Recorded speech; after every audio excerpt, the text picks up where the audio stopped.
Hello बच्चों, नमस्कार। कैसे हैं आप सभी? मैं सैनी कुमार आप सभी का स्वागत करता हूं आपके प्यारे से यूट्यूब प्लेटफॉर्म जेबीपी सक्सेस पद पर।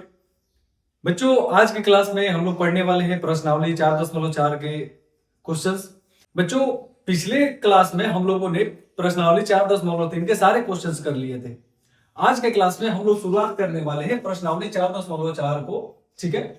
और बच्चों, अभी तक अगर आपने इस चैनल को सब्सक्राइब नहीं किया है तो आप जल्दी से कर लीजिए, ताकि आपको रेगुलर अपडेट मिलता रहे और डेली का क्लास आपको मिलता रहे। तो प्रश्नावली 4.4 का पहला क्वेश्चन क्या है बाबू?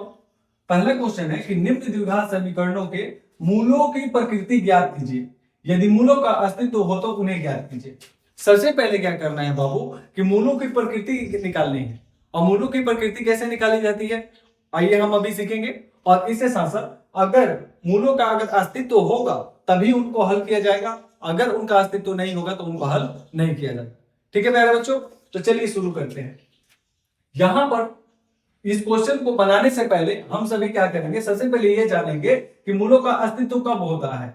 मूलों का अस्तित्व कब होता है? तो बाबू हम लोग क्या पढ़ रहे हैं, द्विघात समीकरण। और द्विघात समीकरण का रूप क्या होता है?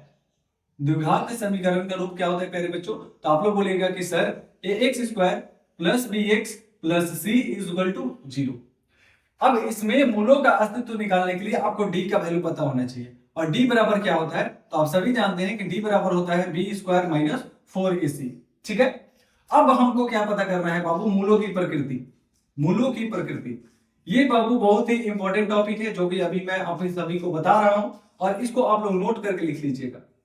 यहां पर लिखना है कि यदि d का मान अगर 0 से बड़ा है, d का मान अगर 0 से बड़ा है तो इसके दो भिन्न वास्तविक मूल होंगे। दो भिन्न वास्तविक मूल होंगे। ठीक है, दो भिन्न वास्तविक मूल होंगे। ठीक है।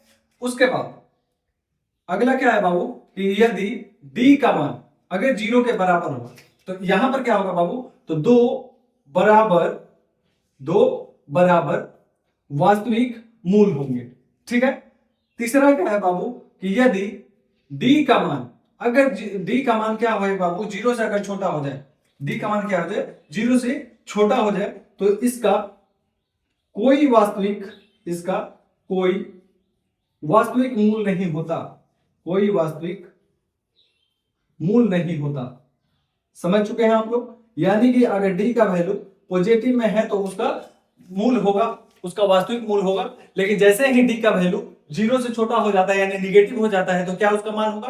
बिल्कुल मान नहीं होगा। यानी कि आपको क्या करना है, सबसे पहले तो कोई भी अगर समीकरण दिया रहेगा तो उसका आपको d का वैल्यू निकालना है।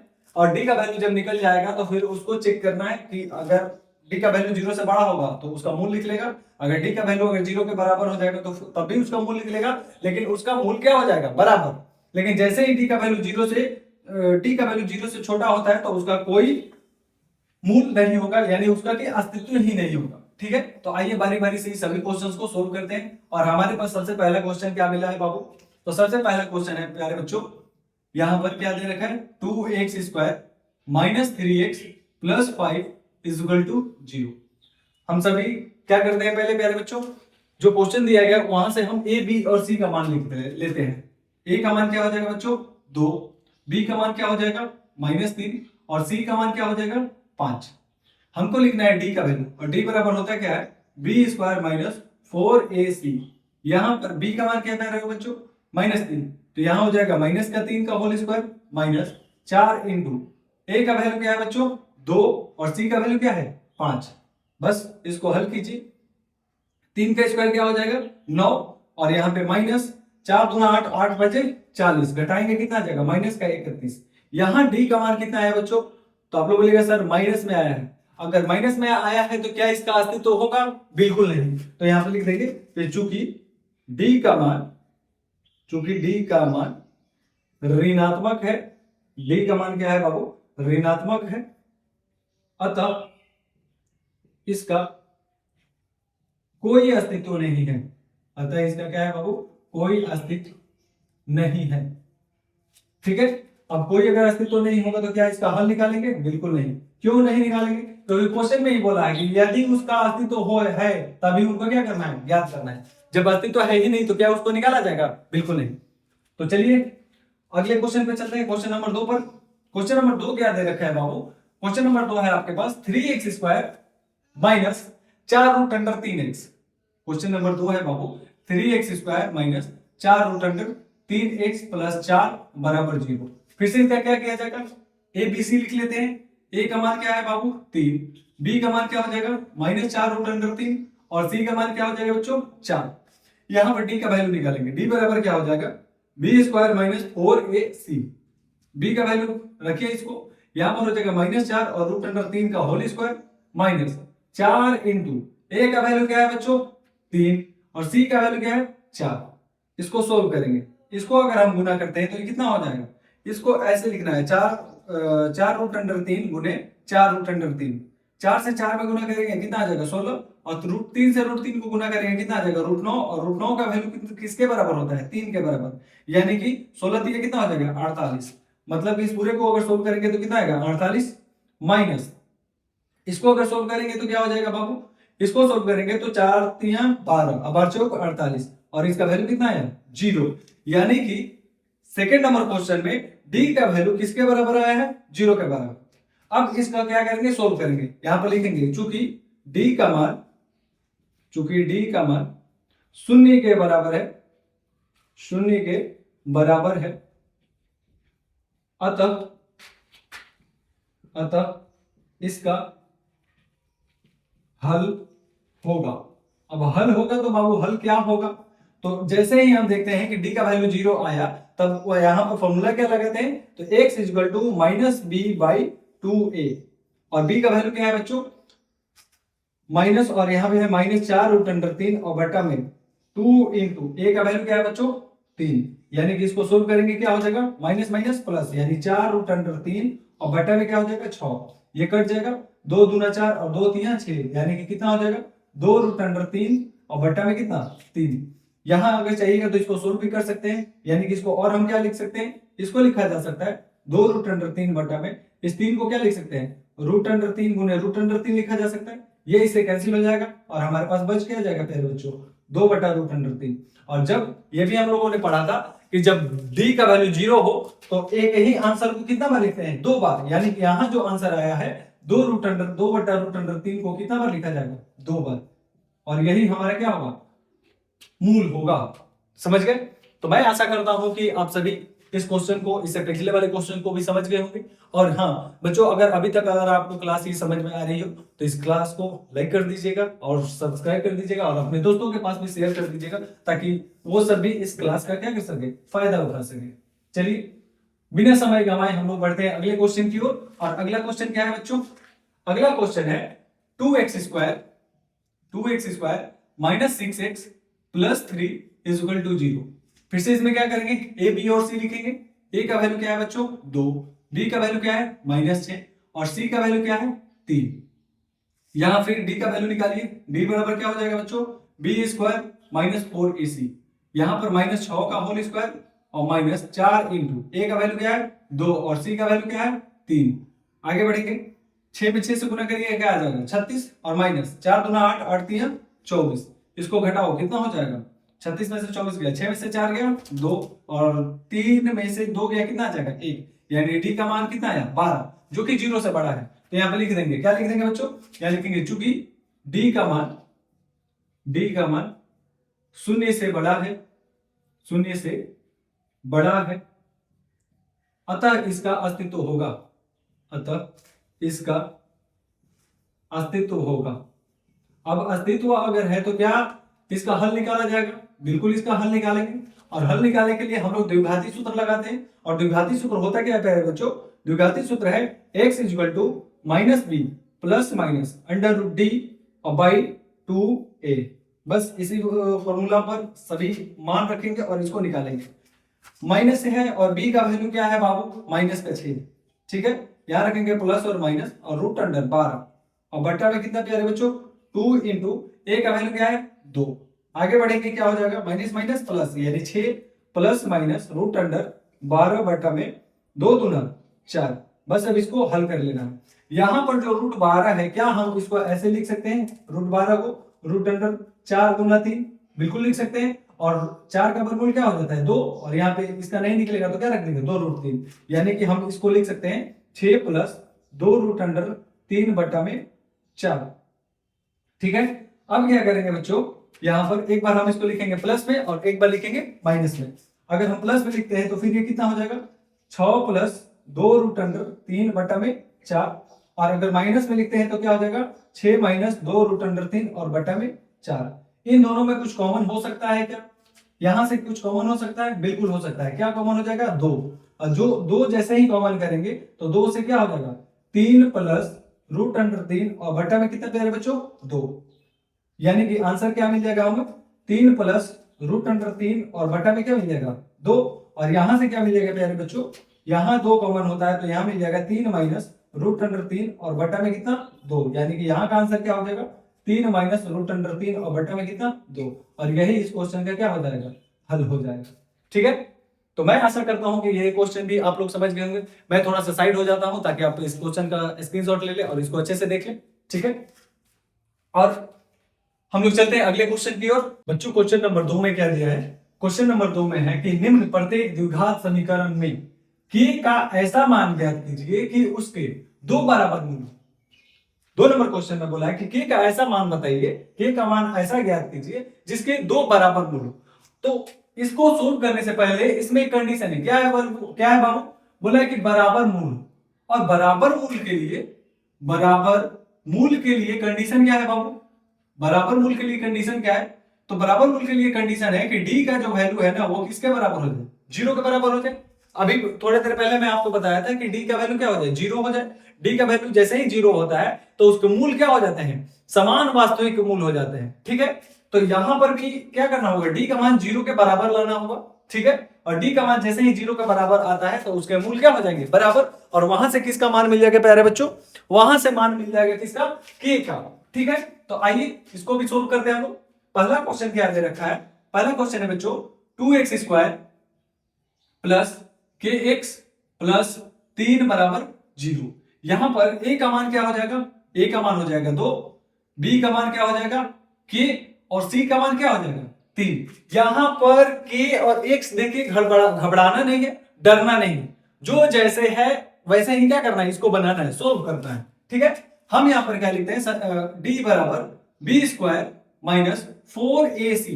और एक और मैं आप लोगों से बात बोलना चाहूंगा, बाबू कभी भी कैलकुलेशन जो है ना वो हड़बड़ी में नहीं करना, कैलकुलेशन आराम से करो ताकि सही आंसर आए उसका। ठीक है, b का वैल्यू क्या है प्यारे बच्चों k, यानी कि k का क्या हो जाएगा whole square minus 4 into a का वैल्यू क्या है 2, और c का वैल्यू क्या है बच्चों 3। आगे इसको सोल्व करेंगे तो क्या हो जाएगा k² माइनस 4 दूना 8, 8 3 24, और बराबर में क्या आता है 0। 0 क्यों रखते हैं, क्योंकि ये तो फॉर्मूला में ही है, b बराबर b² माइनस 4ac, और ये किसके बराबर आना चाहिए 0 के बराबर। अगर 0 के बराबर आएगा तभी तो उसके मूल क्या होंगे बराबर होंगे, इसीलिए हम क्या करेंगे 0 को साथ में लेकर चलेंगे। आगे बढ़ेंगे बच्चों, तो ये क्या हो जाएगा, यहां पर क्या हो जाएगा बच्चों, ये माइनस का है, बराबर के दूसरे साइड जाएगा तो क्या हो जाएगा प्लस का, यानी k² बराबर क्या हो जाएगा हमारे पास प्लस का 24। अब यहां से अगर स्क्वायर हटाएंगे तो बगल वाले पे क्या आ जाएगा बच्चों रूट, और रूट आएगा तब इसको क्या लिख सकते हैं, तो k बराबर प्लस माइनस √24। यहां पर किसका मान मिल गया k का, और यही आपसे पूछ रहा था कि k का ऐसा मान बताइए जिसको कि रखने पर क्या हो जाए, ये वैल्यू जो है ये क्या हो जाए 0। अब इसको अगर सोल्व करना है 24 को तो इसको भी आप सोल्व कर सकते हैं, यानी इस 24 को हम क्या लिख सकते हैं √6 इंटू 4, और 4 का वर्गमूल क्या होता है मेरे बच्चों 2, 6 अगर अकेले है तो इसको रूट में ही रहने दो। ये यहां पर अगर √24 लिखते हो तब भी सही है, और उसको 2√6 लिखोगे तब भी ये सही है, ये दोनों आंसर सही है। ठीक है, एक नंबर क्वेश्चन में बस इतना ही था, इतना ही करना था। अब हम लोग बढ़ेंगे कहां पर बाबू, क्वेश्चन नंबर 2 की ओर। ठीक है, क्वेश्चन नंबर 2 क्या दे रखा है, क्वेश्चन नंबर 2 है बाबू kx into x minus 2, kx into x minus 2। ठीक है, तो जैसे है वैसे लिखेंगे हम लोग भी। आगे क्या है प्लस का 6 और बराबर का 0। ठीक है, आगे बढ़िए, इसको हम लोग क्या करते हैं गुना, kx से x में गुना होगा तो क्या आ जाएगा बच्चों kx² माइनस kx से 2 में अगर मल्टीप्लाई होगा तो क्या हो जाएगा 2kx, और प्लस का क्या चीज 6 और बराबर 0। यहां से क्या लिखेंगे फिर ए, बी और सी का मान।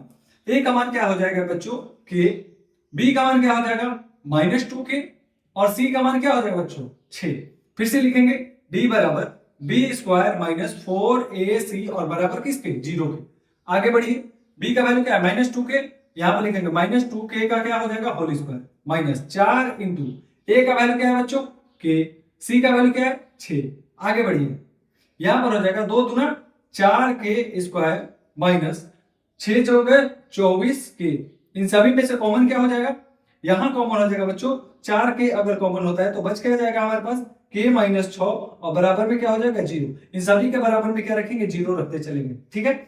अब देखिए यहां पर यहां पे एक बात लिखना होगा, क्या चीज बाबू, कि यहां k का मान, यहां k का मान, यहां k का मान शून्य नहीं हो सकता, शून्य नहीं हो सकता। अतः k बराबर 6 ही रखा जाएगा। अगर इसको क्या करेंगे, अगर ये माइनस से उधर भेजेंगे तो क्या होगा प्लस, जैसे ही प्लस होगा तो फिर क्या होगा k का मान शून्य नहीं होगा। तो इसीलिए इसका क्या रखना है बाबू, k का मान जो है ना 6 ही रखना है। यहां से k बराबर क्या रखना है 6 ही रखना है, ठीक है। k बराबर 6 क्यों आ जाएगा, क्योंकि यहां से अगर कॉमन ले लिए तो हमारे पास बच क्या k - 6 = 0, यानी कि k बराबर क्या हो जाएगा माइनस है उधर जाएगा तो प्लस क्या आ जाएगा 6, ठीक है।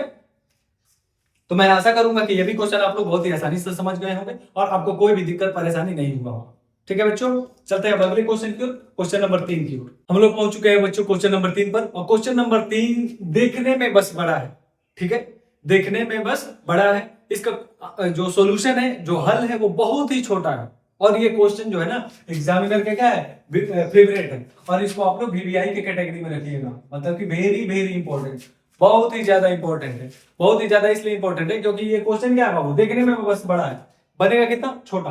पूछा क्या है बाबू कि क्या एक ऐसी आम का बगिया बनाना संभव है जिसकी लंबाई चौड़ाई से दुगुनी हो और उसका क्षेत्रफल 800 मीटर स्क्वायर हो, यदि है तो उसकी लंबाई और चौड़ाई ज्ञात कीजिए। मतलब इसमें करना क्या होगा, तो सबसे पहले आपको इसका तो समीकरण निकालना होगा, उसके बाद से आपको इसमें डी का वैल्यू निकालना है। डी का वैल्यू अगर 0 से बड़ा होगा तभी ये संभव है, ठीक है। तो आइए इसको सोल्व करते हैं। इसमें क्या बोला है बाबू, क्वेश्चन हम लोग कहां से शुरू करेंगे, यहां से। मैं इससे पिछले वाले क्लास में भी बताया था आप लोगों को कि कोई भी क्वेश्चन 3 जगह से शुरुआत होता है, या तो वो शुरू से स्टार्ट हो जाएगा, या तो लास्ट से स्टार्ट होगा, या तो कहीं बीच से स्टार्ट होगा। इस क्वेश्चन का शुरुआत कहां है, बीच से। क्वेश्चन क्या है बाबू कि जिसकी लंबाई चौड़ाई से दुगुनी हो, तो जब तक चौड़ाई नहीं पता होगा तब तक क्या लंबाई लिख सकते हैं, बिल्कुल नहीं। तो सबसे पहले हम लोगों को क्या मानना होगा कि चौड़ाई कितना है, ठीक है। आइए मानते हैं, तो क्या मानेंगे बाबू कि माना कि बगिया की चौड़ाई, माना कि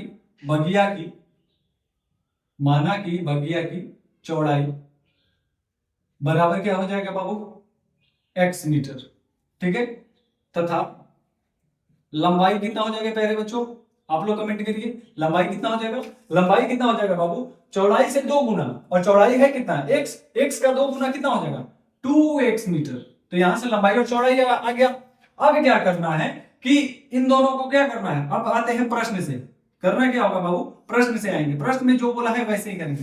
प्रश्न में बोला है कि यदि उसका क्षेत्रफल 800 मीटर स्क्वायर हो, लंबाई और चौड़ाई दिया हुआ है, तो लंबाई और चौड़ाई किसमें मिलता है आयत में, और आयत का क्षेत्रफल कितना दिया है 800 मीटर, और आयत का क्षेत्रफल कितना होता है बाबू, यहां पर लिखेंगे बगिया का क्षेत्रफल कितना दे रखा है बाबू 800 मीटर स्क्वायर, 800 मीटर स्क्वायर है।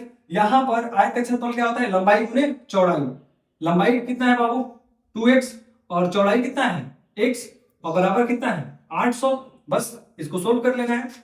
x यहां पर 2x में x से मल्टीप्लाई करेंगे क्या हो जाएगा x स्क्वायर बराबर कितना हो जाएगा 800, यहां पर 2 तो रहेगा ही, 2 से ही कट जाएगा कितना बार में 400 बार में।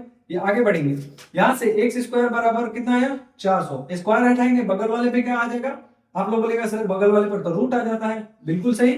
अब रूट अगर आया तो 400 का वर्गमूल क्या हो जाएगा, तो x बराबर कितना आया 20। अब x का मान किससे ज्यादा है 0 से बड़ा है, अगर 0 से बड़ा आया तो क्या संभव है, हाँ संभव है। तो यहाँ पे लिख देंगे कि हाँ संभव है। ये बाबू संभव क्यों हुआ, संभव इसीलिए हुआ क्योंकि किसका मान ज्यादा आया, x का मान 0 से बड़ा है, जैसे डी का मान 0 से बड़ा होता है तो संभव होता है कि नहीं, वैसे ही यहाँ पर क्या है, x का मान 0 से बड़ा है इसलिए क्या है, संभव है। अब क्या निकालना है, लंबाई और चौड़ाई। लंबाई हम लोगों ने कितना माना 2x, चौड़ाई कितना माना x। तो सबसे पहले हम लोग चौड़ाई ही लिख देते हैं। चौड़ाई कितना आया, x बराबर कितना 20 मीटर, और वही लंबाई बराबर पूछा जाएगा कि लंबाई बराबर कितना हो जाएगा। तो लंबाई कितना माने हम लोग 2x, तो यहाँ पर 2x मतलब कितना 2 गुना 20 यानी कितना 40, और यही हमारा क्या हो जाएगा, आंसर हो जाएगा। ठीक है, तो देखिए ये इस क्वेश्चन का सॉल्यूशन देखिए कितना छोटा है, इसका हल देखिए कितना छोटा है। मैं आशा करूंगा कि इससे आसान क्वेश्चन आप लोगों को तो कुछ मिला ही नहीं होगा। ठीक है, मैं थोड़ा सा स्लाइड हो जाता हूं ताकि आप लोग स्क्रीनशॉट ले लीजिए। ठीक है, हम लोग चलते हैं अगले क्वेश्चन की ओर, क्वेश्चन नंबर 4 की ओर। बच्चों अब आते हैं क्वेश्चन नंबर 4 पर, और क्वेश्चन नंबर 4 क्या दे रखा है, क्वेश्चन नंबर 4 है कि क्या निम्न स्थिति संभव है, यदि है तो उनकी वर्तमान आयु ज्ञात कीजिए। एक कंडीशन दिया गया, एक स्थिति है, अगर वो स्थिति अगर लागू होती है तो फिर क्या करना है, उसका वर्तमान उम्र ज्ञात करना है। स्थिति क्या है, यहां पर बोला गया है कि दो मित्रों की आयु का योग 20 वर्ष है। ठीक है, बोला गया है कि दो मित्र हैं, ठीक, जैसे आप हो गए और आपका दोस्त हो गया, आप दोनों का उम्र का योग कितना हो गया, 20 हो गया। आगे क्या बोला है कि 4 वर्ष पूर्व उनकी आयु का गुणनफल 48 था। मैं आपसे यहाँ पे क्वेश्चन पूछता हूँ, आप और आपके मित्र दोनों का उम्र का योग कितना हुआ, 20। अगर आपका उम्र 12 साल है तो आपके मित्र का उम्र कितना हुआ, 8 साल। 8 साल क्यों हुआ, क्योंकि 20 में से 12 आपने माइनस किया, जो बचा वो किसका उम्र हो गया, आपके दोस्त का, आपके मित्र का। ठीक है, यही कंडीशन यहां भी अप्लाई करेंगे कि दोनों मित्रों के आयु का योग कितना था, 20 वर्ष। हम यहां पे लिखते हैं क्या चीज बाबू, पहले लिखेंगे हल, मानेंगे कि माना कि पहले मित्र का उम्र बराबर कितना हो जाएगा, x वर्ष। पहले मित्र का उम्र कितना हो जाएगा बाबू, x वर्ष, तथा दूसरे मित्र का उम्र कितना हो जाएगा बाबू, ये हो जाएगा कितना, तो 20 माइनस x वर्ष, 20 माइनस x वर्ष, यानी कि दोनों को जोड़ने पर कितना आ रहा था, 20। अगर 20 में से घटाएंगे तो फिर दूसरे का उम्र निकल जाएगा, जैसे कि आपको और आपके मित्र के ऊपर मैंने उदाहरण देकर बताया था। ठीक है, अब आता है क्वेश्चन के अनुसार, यानी कि कैसे आएंगे बाबू, प्रश्न से। प्रश्न में क्या बोला है कि 4 वर्ष पूर्व मतलब क्या हुआ, 4 वर्ष पहले, अगर आपका उम्र अभी 12 साल है तो 4 वर्ष पहले आपका उम्र कितना था, तो आपका सिंपल सा आंसर होगा कि 8 साल। यहां भी क्या करेंगे कि इन दोनों मित्रों के उम्रों में से क्या करेंगे, 4 साल क्या करेंगे, माइनस करेंगे। आइए माइनस कीजिए, पहले मित्र का उम्र कितना है, 1 वर्ष, तो अभी 4 वर्ष पहले जब यहाँ जाएगा, मैं यहाँ पे लिख दे रहा हूं, क्या लिखूंगा बाबू, 4 वर्ष पूर्व। क्या लिखेंगे बाबू, 4 वर्ष पूर्व। 4 वर्ष पूर्व जैसे ही हम लोग जा रहे हैं तो हमको क्या मिलेगा, तो x माइनस 4। ठीक है, और दूसरे मित्र का उम्र कितना था, 20 माइनस x, और इसमें से भी 4 माइनस करना है, और इन दोनों का गुणनफल तो गुना में रख दिए, और ये गुना करने के बाद ये कितना के बराबर था, 48 के बराबर। बस इसको आगे सोल्व कीजिए, यहाँ पर हो जाएगा x माइनस का 4, और यहाँ पर कितना होगा, 20 में से 4 का कितना बचेगा, 16, और माइनस का x, और ये किसके बराबर, 48 के बराबर। बस अब ये तो समीकरण के रूप में आ जाएगा, x से 16 में मल्टीप्लाई होगा, क्या हो जाएगा 16x, यहाँ पे माइनस है तो माइनस, x में x से मल्टीप्लाई हो जाएगा x स्क्वायर, फिर यहाँ पे माइनस 4 और 16 चौके 64, यानी माइनस का 64, और माइनस क्या हो जाएगा प्लस, 4 से x में मल्टीप्लाई होगा 4x, और बराबर में क्या हो जाएगा 48। यहीं पर हम लोग सोल्व कर लेते हैं बाबू। यहाँ पर बराबर के दाहिनी साइड में ये प्लस में है, तो इधर आएगा तो क्या हो जाएगा, माइनस में, क्या हो जाएगा माइनस में, और बराबर में क्या रख देंगे 0। अब इसको करना क्या है बाबू, इसको आप सही से लिख लीजिए, यानी घात को घटते क्रम में लिख लीजिए। सबसे बड़ा घात किसके पास है, स्क्वायर के पास, यानी यहाँ हो जाएगा माइनस का x स्क्वायर, उसके बाद से आपको इसको खोजिए x वाले को, यहाँ है प्लस का 16x, यहाँ है प्लस का कितना बाबू 4x, और यहाँ पर है माइनस 64, और कितना माइनस 48, माइनस क्या हो जाएगा प्लस, 8 और 4 12, 6 4 10, 10 और 1 11, यानी यहाँ पर कितना हो जाएगा माइनस 112, कितना हो जाएगा माइनस 112, और ये किसके बराबर हो जाएगा 0।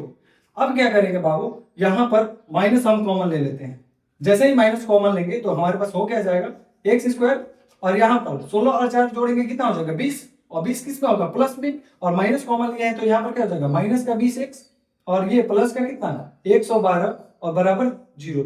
यानी कि हमारे पास समीकरण क्या निकल के आया, समीकरण आया आपके पास x square minus 20x plus 112 बराबर 0। अब हम लोगों को क्या करना है, यहाँ स्थिति चेक करना है, क्या वो स्थिति संभव है। स्थिति जब भी चेक करने के लिए बोलेगा, यानी आपसे किसका वैल्यू पूछ रहा है, डी का वैल्यू, और डी बराबर होता क्या है, आप लोग बोलेगा सर डी बराबर तो बी स्क्वायर माइनस 4ac होता है। बिल्कुल सही। अब यहाँ पर ए बी सी का मान लिख लीजिए, ए का मान कितना होगा 1, बी का मान कितना हो जाएगा माइनस का 20, और सी का वैल्यू क्या है 112। बस इसको रखिए आप, यहाँ हो जाएगा माइनस 20 का होल स्क्वायर माइनस 4 इंटू ए का वैल्यू 1 और सी का वैल्यू क्या है 112। ठीक है, अब इसको हमको क्या करना है, हल कर लेना। 20 में 20 से गुना कीजिएगा, कितना आ जाएगा 400, और माइनस 4 से इसमें गुना कीजिए, 4 एकम 4, और 4 से इसमें गुना कीजिए, 4 गुना 8, 4 एकम 4 और 4 एकम 4। ऐसे ही दिखाई दे रहा है बाबू कि ये क्या है, 400 में से 448 घटाएंगे, यानी माइनस का कितना आ जाएगा 48। अब डी का वैल्यू क्या है, डी का वैल्यू है माइनस का 48, और डी का वैल्यू जैसे ही शून्य से छोटा जाता है, यानी कि ऋणात्मक अगर होता है तो क्या उसका हल निकलता है, बिल्कुल नहीं। तो यहाँ पर लिख देंगे, चूंकि डी का मान ऋणात्मक है, डी का मान क्या है बाबू ऋणात्मक है, अतः हल संभव नहीं है, अतः हल संभव नहीं है। ठीक है, या इसको आप ऐसे भी बोल सकते हैं कि डी का मान ऋणात्मक है, अतः यह स्थिति ही संभव नहीं है। ठीक है, तो आई होप ये क्वेश्चन आप लोग समझ गए होंगे। मैं यहाँ पे थोड़ा सा साइड हो जाता हूँ, अगर आपको स्क्रीनशॉट लेना है तो ले सकते हैं। ठीक है, बाकी हम लोग बढ़ते हैं अगले क्वेश्चन की ओर, क्वेश्चन नंबर 5। और क्वेश्चन नंबर 5 जो है आपके अध्याय का यानी प्रश्नावली 4.4 का ये अंतिम क्वेश्चन है। और बाबू मैं आप लोगों से एक बात बोलना चाहूंगा, अगर आप लोगों को क्लास अगर समझ में आ रहा है, इसका मतलब कि आप लोग सही दिशा में जा रहे हैं। और अगर आप लोगों को क्लास अगर समझ में आ रहा है तो प्लीज क्लास को लाइक और शेयर और सब्सक्राइब जरूर कर दीजिएगा। ठीक है, और अपने दोस्तों को पास भी शेयर करना ना भूलिएगा। ठीक है, हम लोग बढ़ते हैं अगले क्वेश्चन नंबर 5 की ओर। ठीक है बच्चों, हम लोग आ चुके हैं बाबू क्वेश्चन नंबर 5 पर, और ये इस चैप्टर का अंतिम क्वेश्चन है, और पूरे द्विघात समीकरण का ही अंतिम चैप्टर है। कौन बाबू, ये जो अभी हम लोग जो सोल्व करने वाले हैं। ये भी क्वेश्चन बहुत ही आसान है, लेकिन आप इसको भी बीबीए कैटेगरी में रख सकते हैं। बीबीए कैटेगरी में रखने के पीछे जानते हैं सबसे बड़ा कारण क्या है, सबसे बड़ा कारण ये हो रहा है कि क्वेश्चन बन रहा है छोटा, देखने में बड़ा है, तो इससे विद्यार्थी क्या होते हैं, डिस्ट्रैक्ट होते हैं। जैसे आप इस क्वेश्चन को देख के डर रहे हैं, वैसे अन्य विद्यार्थी भी डरते हैं, लेकिन आपको बिल्कुल डरने की जरूरत नहीं है, क्योंकि हम आपके साथ हैं। क्वेश्चन क्या है बाबू कि क्या परिमाप 80 मीटर तथा क्षेत्रफल 400 मीटर स्क्वायर के पार्क को बनाना संभव है। आपसे मैं सिंपल सा क्वेश्चन पूछता हूं कि परिमाप और क्षेत्रफल किसमें आता है बाबू, या तो आयत में आएगा या तो वर्ग में आएगा। ठीक है, और त्रिभुज में आएगा, तो त्रिभुज में कितने भुजाओं का चर्चा होता है 3, आयत में कितने भुजाओं का चर्चा होता है 2, लंबाई और चौड़ाई, और वर्ग में कितना होता है 1। यहां पर कितना है बाबू, लंबाई और चौड़ाई, मतलब कितने भुजाओं का बात किया गया है, 2 भुजाओं का। 2 भुजा यानी कितने, किसका, आयत का। ठीक है, तो यानी कि ये आयत का ही परिमाप दे रखा है। ठीक है, आयत का परिमाप कितना है बाबू 80 मीटर, और क्षेत्रफल कितना है 400 मीटर स्क्वायर। जो क्वेश्चन बोल रहा है वैसे ही करेंगे। हम इसको लिखते हैं हल। क्या लिखेंगे सबसे पहले कि हल, इसको हल कर रहे हैं। परिमाप कितना दे रखा है, परिमाप कितना दे रखा है प्यारे बच्चों, तो परिमाप दे रखा है 80 मीटर। क्लियर, ये परिमाप किसका, आयत का। और आयत का परिमाप कितना होता है, आयत की जगह पर हम क्या लिखेंगे, पार्क। तो यहां पे लिखा जाएगा पार्क का परिमाप, पार्क का परिमाप। पार्क का परिमाप आपके क्वेश्चन में कितना दे रखा है 80 मीटर। क्लियर है, और आयत का परिमाप होता कितना है 2 इंटू एल प्लस बी, यानी यहां पर हो जाएगा 2 गुना एल प्लस बी, और ये किसके बराबर है 80 के। ये गुना में इधर जाएगा तो क्या भाग में, यानी 2 से इसको डायरेक्ट कर देंगे, कितना आ जाएगा 40, यानी एल प्लस बी का मान कितना आ गया 40, और एल बराबर क्या लिख देंगे 40 माइनस का बी, और इसको मान लेंगे कि ये समीकरण नंबर कितना हो गया 1।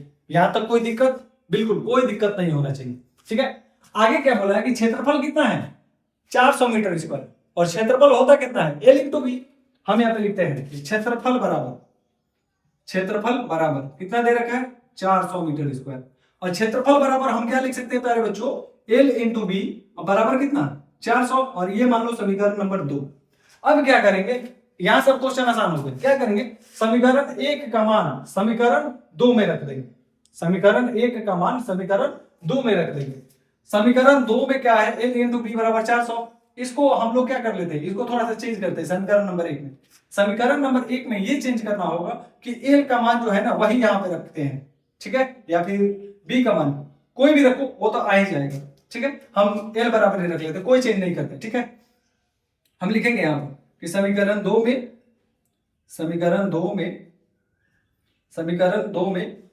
समीकरण एक का मान रखने पर यहां पर देखिए ना बाबू क्या होता है, एल बराबर कितना है 40 माइनस बी। यहां भी जहां एल है वहां पर एल के बराबर में जो संख्या है वही रख लो, यानी यहां पर कितना हो जाएगा 40 माइनस बी, और इंटू में क्या है बी है तो इंटू में बी ही रखो, और बराबर कितना 400। क्या कोई दिक्कत नहीं है, कोई दिक्कत। आगे बढ़िए, बी से इसमें मल्टीप्लाई कीजिएगा तो क्या आ जाएगा 40 बी आएगा, बिल्कुल आएगा, माइनस बी इंटू बी यानी क्या हो जाएगा बी स्क्वायर, और बराबर कितना दे रखा है 400। बस इसी को क्या करना है सही करके लिख लेना है। यहाँ क्या है माइनस बी स्क्वायर, तो माइनस बी स्क्वायर लिख लो। यहाँ 40 का कोई चिन्ह नहीं है, यानी कि ये प्लस का है, प्लस का 40 बी, और ये इधर क्या है प्लस का दाहिने साइड, बाएं साइड आएगा तो कितना आ जाएगा माइनस का 400 और बराबर में 0। यहाँ पर क्या करेंगे माइनस कॉमन कर लेंगे, जैसे ही माइनस कॉमन करेंगे क्या मिल जाएगा हमको, मिल जाएगा प्यारे बच्चों यहाँ पर बी स्क्वायर माइनस का 40 बी और प्लस का कितना 400 और बराबर में 0। यहां से अब क्या करेंगे बाबू, हम क्या निकाल लेंगे, यहां से निकाल लिया जाएगा एल और बी का मान, ठीक है। इसको आप गुणनखंड विधि से भी बना सकते हैं, ठीक है। और दूसरा एक और विधि, इसको बच्चों हम लोग किससे सोल्व कर लेंगे, गुणनखंड विधि से सोल्व कर लेंगे, यानी फर्स्ट इंटू लास्ट। यहाँ पर 400 का फैक्टर को लेना है और 20 में 20 से गुणा करेंगे कितना हो जाएगा 400, और 20 और 20 जोड़ेंगे कितना हो जाएगा 40 भी हो जाएगा। यहाँ हो जाएगा बी स्क्वायर माइनस बी और प्लस का 400 और बराबर में 0। यहाँ पर b कॉमन हो जाएगा, और b कॉमन होगा तो बच क्या जाएगा b माइनस 20, और फिर यहाँ पे माइनस 20 अगर कॉमन होगा तो यहाँ पर बच जाएगा b माइनस 20 और बराबर में 0। दो बार मिला तो इसको कितना बार लिखना है एक बार, यानी b माइनस 20, और यहाँ पे क्या होगा b माइनस 20 और बराबर में 0। अब इन दोनों को क्या करेंगे बारी बारी से रखेंगे, यानी b माइनस 20 बराबर में कितना 0, यानी कि b बराबर कितना हो जाएगा 20, ठीक है। यहाँ भी क्या हो जाएगा b माइनस 20 और बराबर में 0, यानी b बराबर 20, ठीक है। यानी कि b का मान किसके बराबर आ गया 20 के बराबर। अब इन दोनों में से कोई भी एक रखो आ जाएगा, यानी कि चौड़ाई क्या हो जाएगा, चौड़ाई हो जाएगा 20, और लंबाई अगर मानिएगा तो लंबाई कितना हो जाएगा बाबू, लंबाई कितना माना गया है एल बराबर क्या हो जाएगा, तो एल बराबर आपने माना है 40 माइनस का b, और यहाँ से 40 माइनस b का मान कितना लाए थे आप 20, और 40 में से 20 जाएगा तो क्या बचेगा 20, यानी कि इसका लंबाई भी कितना हो जाएगा 20 और चौड़ाई भी कितना हो जाएगा 20, ठीक है। तो ये क्वेश्चन और इस क्वेश्चन के साथ साथ ये प्रश्नावली भी और पूरा का पूरा द्विघात समीकरण ही इस क्वेश्चन के साथ समाप्त हो गया, यानी हम लोगों ने पूरा द्विघात समीकरण को समाप्त कर लिया है। बाकी अगला कौन सा चैप्टर स्टार्ट करें आप लोग कमेंट में अपना राय जरूर दीजिएगा, ठीक है। और आप लोगों के डिमांड के अनुसार ही हम लोग नेक्स्ट चैप्टर स्टार्ट करेंगे, ठीक है। और जैसे आप लोग शुरू से जैसे इस क्लास को प्यार देते आए हैं वैसे हमेशा देते रहिएगा, ठीक है।